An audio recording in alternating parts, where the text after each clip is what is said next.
अब हमारी शादी हुई नहीं, मम्मी हमारी बहुत लड़की उड़ी खोज रही है, तो आपकी शादी यहीं करवा देते हैं। उन्होंने कहा कि डेस्टिनेशन वेडिंग का पूछ लीजिएगा धामी जी से। ये देवभूमि है, देखिए आप पीछे देखिए, यहाँ मंदाकिनी जी दिख रही हैं आपको, देखिए इधर पर्वत दिख रहे हैं, वनों से आच्छादित हैं, नदियों से आच्छादित हैं, देवों से आच्छादित हैं और देवताओं के और भगवान के सबसे नजदीक का स्थान है। हाँ। उस समय आप साक्षी होंगे, 7 फेरे लेंगे तो आपको भगवान का आशीर्वाद साक्षात मिलेगा यहाँ पर।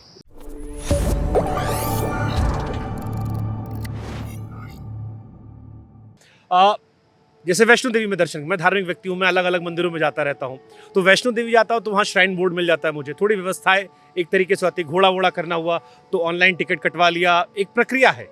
कई बार केदारनाथ में लोग कहते हैं कि रेट्स का बड़ा फ्लक्चुएशन होता है, मौसम हालांकि यहाँ अलग है, लेकिन फिर भी क्या भविष्य में कोई बोर्ड की योजना है कि एक ऑर्गेनाइज तरीके से केदारनाथ की यात्रा हो? देखिए, ये जो मंदिर के अंदर का स्थान है उसके लिए हमारे सभी तीर्थ पुरोहित हैं, केदार सभा है, अन्य लोग हैं जो धार्मिक संगठन उसको पहले से ही नियोजित करते रहे हैं, वो नियोजन करेंगे, उनके साथ हमारी बात चल रही है।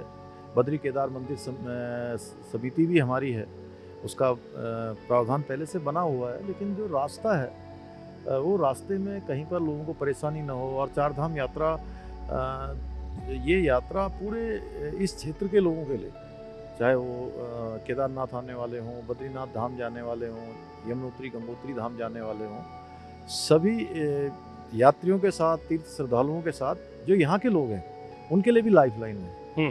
तो यात्रा प्राधिकरण हमने कहा है कि हम बनाएंगे और उसके लिए हम ऑर्गेनाइज में तो उनको ही फायदा है, जैसे घोड़े वाले हैं ज्यादा ट्रिप लगा सकते हैं, उनका एश्योरेंस होगा कि ऑनलाइन टिकट के जरिए आ रहा है।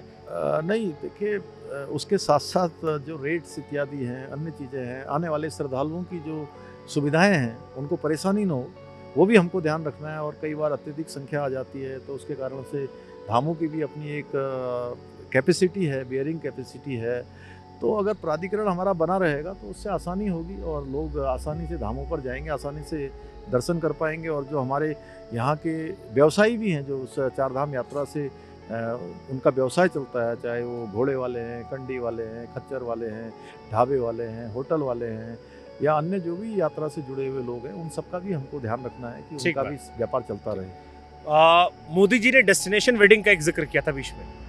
अब हमारी शादी हुई नहीं, मम्मी हमारी बहुत लड़की उड़ी खोज रही है, तो आपकी शादी यहीं करवा देते हैं। उन्होंने कहा कि डेस्टिनेशन वेडिंग का पूछ लीजिएगा धामी जी से कि कहाँ पर ऑर्गेनाइज कर दिया इन लोगों ने। हमारे पास बहुत सारे डेस्टिनेशन है, आप अपना पहले जो है विवाह तय कर लीजिए, उसके बाद हमें बट ये कॉन्सेप्ट में कुछ काम हुआ सर? ये मोदी जी ने कहा था, बड़ी चर्चा हुई थी, उसके बाद हम इटली मत जाइए। देश भर के जो ऐसे इवेंट्स करने वाले लोग हैं उनके साथ मैंने खुद बात की है और उन्होंने हमसे जो स्थान पूछे थे वो स्थान भी हमने बनाए हैं हमारे पास। देहरादून में, मसूरी में, हरिद्वार में, ऋषिकेश में, त्रिजुगी नारायण में, रामनगर में, नैनीताल, हमारा मुक्तेश्वर, ऐसे अनेक स्थान हैं जहाँ पर बहुत आसानी से अच्छी वेडिंग हो सकती है और वेडिंग होती है यहाँ पर पहले से। तो इसको पॉपुलराइज आदरणीय प्रधानमंत्री जी ने जब से कहा है तब से लोगों का एकदम से ध्यान बढ़ा है, लोगों की बुकिंग बढ़ी है और लोग अपने बड़े स्थान बना रहे हैं, बड़े जो है वेडिंग डेस्टिनेशन, वेडिंग स्थान बना रहे हैं।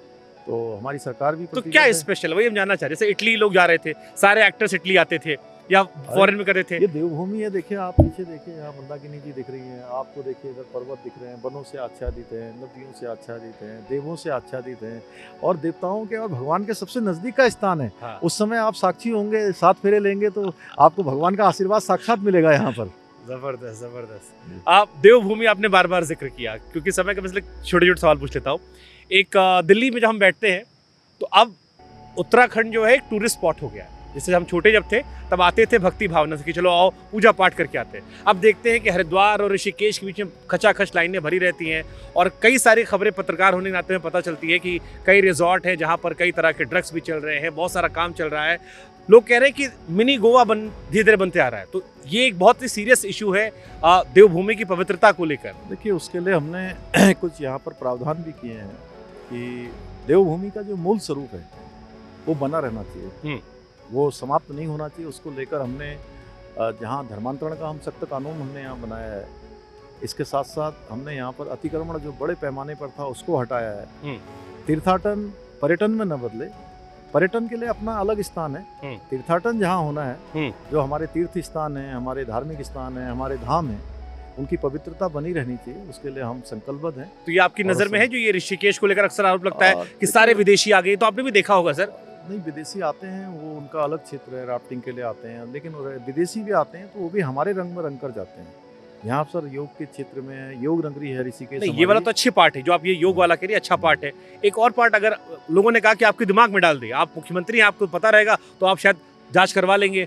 नहीं देखिए, वो कुछ यदा कदा हो सकता है, लेकिन अभी तो हम लोग इस पर पूरा हमारा फोकस है कि जो तीर्थ नगरी है, धर्म नगरी है, उसका मूल स्वरूप बना रहे, ठीक बिगड़े बात। ना।